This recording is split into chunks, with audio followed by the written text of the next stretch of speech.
کبھی آپ نے آسمان پہ بہت سے پرندوں کو اڑتے دیکھا ہے ایک جھنڈ کی صورت میں؟ بعض اوقات آپ دیکھتے ہیں درجنوں کبوتر اڑ رہے ہوتے ہیں ایک ساتھ، پرندے شام کو اڑتے ہیں اسی طرح، اور وہ اگر 50 ہوں، 100 ہوں، 200 ہوں، 400 ہوں، تو بھی وہ ایک عجیب گھومتے ہوئے لہراتے ہوئے اڑتے ہیں، اور وہ ایک ایسا حسین نظارہ ہوتا ہے کہ آپ حیران رہ جاتے ہیں کہ کیسے اڑ سکتے ہیں پرندے اس طرح، جیسے ایک بادل تیر رہا ہو۔ اچھا، نظارہ بہت حسین تو ہوتا ہے، لیکن یہ سوال دل میں پیدا ہوتا ہے کہ یہ کیسے اس طرح کرتے ہیں، یہ کیسے اس طرح مل کر اڑ لیتے ہیں، یہ ٹکراتے کیوں نہیں؟ یہ جو پرندوں کے وہ اس طرح سے ایک ساتھ اڑنے کا جو پیٹرن ہے، اس کو مرمریشنز کہتے ہیں، مرمریشن، کہ درجنوں سینکڑوں پرندے ایک ساتھ اڑ رہے ہیں اور ایک سنکرونائزڈ، ایک جیسے مل کر رقص کرتے ہیں اس طرح یہ ہر شام آپ کو نظر آتے ہیں، اور پھر شام ڈھلتے ہی یہ غائب ہو جاتے ہیں، اپنے درختوں میں جا کے بسیرا کرتے ہیں۔ کسی کو پتہ نہیں تھا کہ پرندے یہ جادو کیسے دکھاتے ہیں۔ آپ جانتے ہیں کہ انسان ہمیشہ تحقیق میں لگا رہتا ہے، تو کوئی 100 سال پہلے نا 1931 میں برطانیہ کے 8 بڑے معتبر بایولوجسٹ تھے، انہوں نے اس پہ تحقیق کی اور ایک کتاب لکھی جس کا نام تھا ٹرانسفرنس ان برڈز۔ یہ کتاب تو خیر جو تھی سو تھی، اس میں جو وجہ بتائی گئی تھی وہ اتنی مزاحیہ تھی کہ اس وقت تو اس پہ یقین کر لیا گیا 100 سال پہلے، لیکن آج لوگ حیران ہوتے ہیں کہ ایسی کتاب بھی لکھی گئی اور اتنے مشہور بایولوجسٹ تھے، انہوں نے ایسی عجیب احمقانہ سی بات پیش کی۔ انہوں نے کہا کہ یہ پرندے جو اڑتے ہیں تو اصل میں یہ پرندے ٹیلی پیتھی سے واقف ہیں، یعنی یہ کہ ایک دوسرے کے دل کا حال جانتے ہیں، ایک دوسرے کو اپنے دماغ سے کوئی سجیشن دیتے ہیں، اور اس طرح وہ ایک ساتھ اڑنے میں کامیاب ہوتے ہیں، آپس میں ٹکراتے نہیں ہیں، اور بالکل ایک رقص کی طرح، ایک بڑی فارمیشن کی طرح، ایک سنکرونائزڈ طریقے سے یہ اڑتے ہیں۔ یہ بات ظاہر انسان کو پریشان تو بہرحال کرتی رہی کہ یہ کیسے ہوتا ہے، کیونکہ اس میں کوئی مشین انوالو نہیں ہے، پرندے ہیں جو اپنی فہم کے مطابق اڑتے ہیں اور ہر دفعہ ہی جادو دکھاتے ہیں۔ 1986 میں اس کا اصل جواب ملا، اور وہ جواب ایسا تھا جس نے دنیا کے بہت سے مسائل کو حل کر دیا، مہموں کو حل کر دیا۔ ایک کمپیوٹر پروگرامر تھا، پروگرامنگ کرتا تھا، کوڈ لکھتا تھا، اس کا نام تھا کریگ رینولڈز۔ کریگ رینولڈز نے وہ پرندوں پہ تحقیق نہیں کر رہا تھا، اس کا پرندوں سے کوئی لینا دینا نہیں تھا، نہ وہ بایولوجسٹ تھا، وہ تھا کمپیوٹر پروگرامر۔ وہ ایک اینیمیشن تیار کر رہا تھا پرندوں کے اڑنے کی، جھنڈ کی۔ تو اس اینیمیشن کے تیار کرنے کے دوران اس نے جب دیکھا کہ وہ کیسے اڑتے ہیں تو اس نے اس میں منکشف ہوا، اس کو احساس ہوا کہ یار یہ تو جو پرندے اڑ رہے ہیں اور یہ ٹکرا نہیں رہے ہیں ایک دوسرے سے اور ایک ساتھ اڑے جا رہے ہیں، اس کی وجہ یہ ہے کہ ہر پرندہ 3 اصولوں کی پابندی کر رہا ہے۔ پہلا اصول کہ اپنے پڑوسی پرندے سے ٹکرانا نہیں ہے، ایک فاصلہ برقرار رکھنا ہے۔ دوسرا اصول کہ اس طرف اڑنا ہے جس طرف سارے پرندوں کا رخ ہے۔ اور تیسری بات یہ ہے کہ یہ جو پرندے ہیں جو آس پاس اڑ رہے ہیں ان سے دور نہیں جانا ہے، الگ نہیں ہونا ہے۔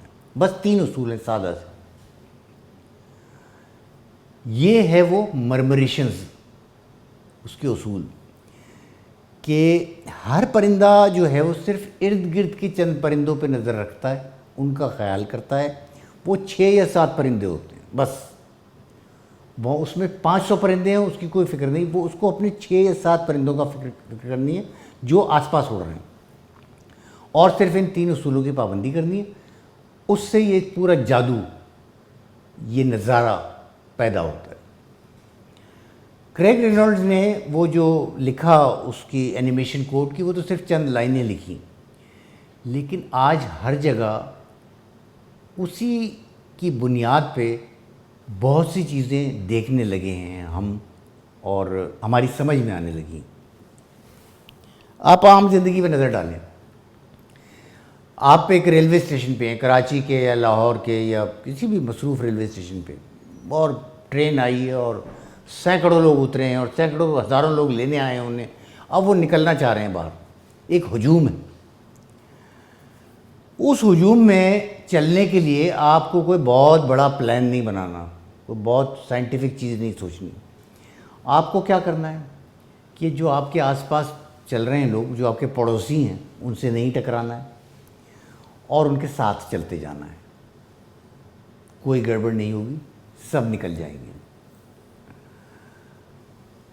آج کے شہروں کی جو شاہراہیں ہیں، ان پر آپ نے دیکھا کیسے ٹریفک جیم ہوتے ہیں، ہزاروں گاڑیاں، لاکھوں موٹر سائیکلیں چل رہی ہوتی ہیں، پھر ایک شاہراہ دوسری شاہراہ کو کراس کر رہی ہوتی ہے، لیکن اچھا انہیں کوئی ہدایت نہیں دے رہا ہوتا کہ بھئی آہستہ چلو، تیز چلو، دائیں مڑو، بائیں مڑو، وہ چل رہے ہوتے ہیں۔ لیکن وہ کیا کرتے ہیں، بس آگے پیچھے دائیں بائیں کی گاڑیوں کا خیال کرتے ہیں، ان سے ٹکرانا نہیں ہے، جس طرف وہ جا رہے ہیں اسی طرف چلنا ہے، ان سے الگ نہیں جانا ہے۔ یہی وہ الگورتھم ہے، یہی وہ سادہ سے اصول ہیں جن کی بنیاد پہ یہ جو سیلف ڈرائیونگ کارز دنیا میں آئی ہیں، جو ڈرائیور کے بغیر چلتی ہیں، ان کی بنیاد یہی ہے۔ جو پولیس تیار کرتی ہے، کراؤڈ سیفٹی سیمولیشن کرتی ہے کہ بھئی کراؤڈ بہت زیادہ ہو جائے گا تو ان کو کیسے محفوظ رکھا جائے، تو ان کو کیسے راستے بنا کے دینے ہیں، تو وہ وہاں پہ یہی کام آتا ہے۔ روبوٹکس میں یہ چیز کام آتی۔ بہت عجیب بات ہے کہ یہ جو اصول ہیں یہ اس سے آگے بھی کام کر رہے ہیں۔ مثال کے طور پہ افواہوں کے پھیلنے میں، مثال کے طور پہ کسی وائرس کے پھیلنے میں، بیماریوں کے پھیلنے میں، احتجاجی مظاہروں میں، جو بہت بڑے بڑے مظاہرے ہوتے ہیں، پانی کے نیچے سینکڑوں ہزاروں مچھلیوں کے، چھوٹی مچھلیوں کے تیرنے میں، یہی اصول کار فرما ہوتے ہیں۔ حتیٰ کہ شہروں کے پھیلنے میں، شہر اسی طرح پھیلتے ہیں۔ یہ ایک عجیب، بظاہر سادہ سی بات ہے، لیکن یہ اتنی جگہ کام آئی ہے کہ اب اگر آپ غور کریں تو آپ کو اندازہ ہوگا کہ زندگی میں بھی یہی ماڈل کار فرما ہے۔ ہر فرد قریبی لوگوں پر توجہ دے، جو اس کے آس پاس، ان کے رویے کے مطابق خود کو ایڈجسٹ کرے، ان سے علیحدہ یا ان کے خلاف چلنے کا فیصلہ نہ کرے۔ یہ ہے زندگی۔ میں سوچتا ہوں کہ شاید بہتر انسان بننے کا بھی ایسا ہی فارمولا ہے۔ آپ کو پوری دنیا کو نہیں بدلنا، آپ کو سارے عالم کو بہتر بنانے کا پلان نہیں بنانا، آپ کو کوئی بہت بڑا ویژن درکار نہیں۔ آپ کو کیا کرنا ہے؟ بس ساتھ چلنے والوں کا خیال کرنا ہے،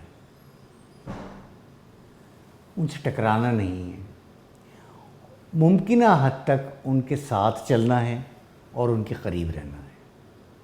بہتر انسان بننے کے لیے اتنا سادہ فارمولا شاید کبھی دریافت نہیں کیا گیا تھا۔ ارد گرد کے لوگوں کو توجہ دیں، ان کے ساتھ رہیں، ان کے دکھ سکھ میں شریک ہوں، اور پرندوں سے جو ہم نے سبق سیکھا ہے اس سے زندگی کو بہتر بنائیں۔